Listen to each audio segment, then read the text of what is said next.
বোঝা যায় না। আরেকজন আরো কয়েকজনকে সামনে আসো বাবা, সামনে চলে শুধু ব্যবসা নয়, শুধু ব্যবসায়িক মানসিকতা নিয়ে টাকা রোজগার নয়, সমাজের প্রতিও যারা সমানভাবে দায়বদ্ধ তারাই প্রকৃত মানুষ, প্রকৃত সমাজের সেবী। এক্ষেত্রে সবার আগে যে নামটি বলতে হয় সেটি হলো রাজ্যের খ্যাতনামা জুয়েলারি ব্যবসায়িক প্রতিষ্ঠান শ্যামসুন্দর কোম্পানি জুয়েলার্স। এই মানসিকতা থেকেই 2009 সালে দুর্গম এবং সব দিক থেকে পিছিয়ে থাকা ওয়ারিংবাড়ির একটি রিয়াং জনজাতি অধ্যুষিত গ্রামকে দত্তক নিয়েছিল শ্যামসুন্দর কোম্পানি জুয়েলার্স। উদ্দেশ্য ছিল এই গ্রামটিকে তারা উন্নয়নের শিখরে তুলে এনে স্বর্ণগ্রামে পরিণত করবেন। শুরু হয় উদ্যোগ। প্রায় 1.5 দশক ধরে নিরলস প্রয়াসের পর আজ প্রকৃত অর্থেই ওয়ারিংবাড়ি স্বর্ণগ্রামে পরিণত হয়েছে। শ্যামসুন্দর সেই গ্রামে স্থাপন করেছে একটি স্কুল, যেখানে 109 জন ছাত্রছাত্রী বর্তমানে শিক্ষা নিচ্ছেন, যেখান থেকে এবছর 2 জন গ্র্যাজুয়েশন কমপ্লিট করেছে। সরকারি বিভিন্ন সুযোগ সুবিধা পৌঁছে দিতে সহায়তার পাশাপাশি স্বাস্থ্য, শিক্ষা এবং নানা উন্নয়নে প্রয়াস চালিয়ে যাচ্ছে শ্যামসুন্দর। শুক্রবার সেই স্বর্ণগ্রামের 119 জন ছাত্রছাত্রী এবং তাদের অভিভাবকদের আগরতলা শহরের বিভিন্ন দর্শনীয় স্থান ঘুরে দেখানোর ব্যবস্থা করে শ্যামসুন্দর। পাশাপাশি তাদের প্রতিষ্ঠানে এনে ছাত্রছাত্রীদের হাতে শিক্ষা সামগ্রী সহ বিভিন্ন উপহার তুলে দেয়। এই অনুষ্ঠানে উপস্থিত ছিলেন মেয়র দীপক মজুমদার। এছাড়াও উপস্থিত ছিলেন শ্যামসুন্দর কোম্পানি জুয়েলার্সের ডিরেক্টর রূপক সাহা এবং অর্পিতা সাহা। আমরা চেষ্টা করেছিলাম শ্যামসুন্দর যা হতে পেরেছে তার সবটাই ত্রিপুরার জন্য।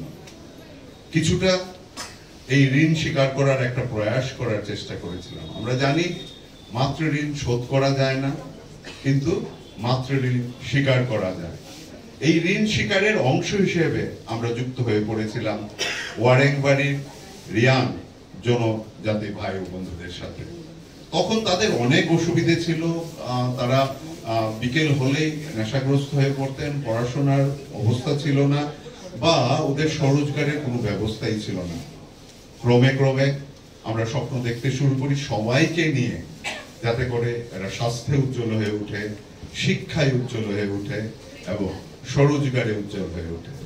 আর সেইভাবেই এই ওয়ারেংবাড়ি স্বর্ণগ্রামে পরিণত হবে। আর এই স্বপ্নটা আমরা জেগে দেখছিলাম। আজকের তারিখে স্বর্ণগ্রাম একটি অবস্থায় পৌঁছেছে, তার জন্য রাজ্য সরকারকে আমরা কৃতজ্ঞতা জানাবো। কারণ সরকারি যে প্রকল্পগুলো ছিল সেইগুলো আমরা স্বর্ণগ্রামে বাস্তবায়িত করার চেষ্টা করেছি। আর তার ফলেই আজকে স্বর্ণগ্রামের প্রত্যেকটি পরিবার সুস্থ আছে, সবল আছে, স্বরোজগারে বলীয়ান হয়েছে। এবং আমরা সেখানে একটি বাচ্চাদের জন্য শিক্ষালয়ের প্রতিষ্ঠা করেছি। আজকের তারিখে সেই শিক্ষালয়ে 119 জন স্টুডেন্ট রয়েছে, প্রায় 20 জন টিচার রয়েছে। শিশুরা পড়াশোনা করছে, তারা জানছে। আগরতলা থেকে যোগা টিচার শ্রীনিরঞ্জন ভট্টাচার্য প্রত্যেক সপ্তাহে গিয়ে বাচ্চাদের স্বাস্থ্যের ব্যাপারটা দেখেন। ডাক্তারবাবুরা রেগুলার ভিত্তিতে তাদের চিকিৎসার দায়িত্ব নেন। তার ফলে আজকের এই স্বর্ণগ্রাম কিন্তু শিক্ষায় এবং স্বাস্থ্যে উজ্জ্বল। একই সাথে আমরা কুমোরতার, হাত মেশিন, তারপর মাছ ধরা, এইসব ব্যাপারে শূকর পালন, এই ট্রেনিং গুলো আমরা করি এবং তার ফলে তারা কিন্তু আজকের তারিখে স্বরোজগারেও উজ্জ্বল। আমরা রামকৃষ্ণ মিশনের সহায়তায় তারা আগরতলাতে এনে পড়াশোনার ব্যবস্থা করার চেষ্টা করেছি। সবভাবে আজকের তারিখে কিন্তু আমরা গর্বের সাথে বলতে পারি যে আমরা এই স্বর্ণগ্রাম থেকে 4 জনকে পেয়েছি যারা গ্রাজুয়েট। 12 জনেরও বেশি স্টুডেন্ট তারা কিন্তু 12 পাস করে আজকে নিজের মতো করে কাজ করছে। আর প্রচুর স্টুডেন্ট মাধ্যমিক পাস করেছে।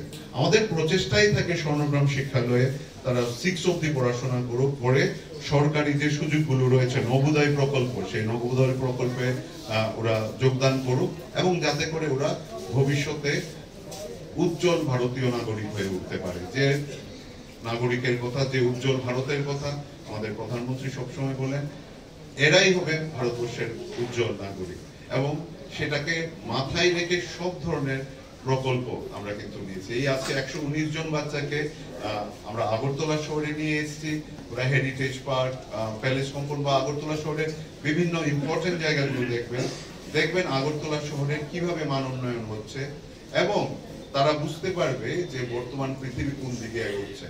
আর তাতে করেই আমরা যে ভারতবাসীর, যে ভারতবর্ষের কথা ভাবছিলাম, সেই ভারতবর্ষের একদিন যে জগৎ সবাই শ্রেষ্ঠ আসন হবে, তার বলিষ্ঠ নাগরিকদের আমরা ছোট্ট আকারে আজকে দেখতে পাবো। আর আমরা কৃতজ্ঞ। ব্যুরো রিপোর্ট, দৈনিক সংবাদ।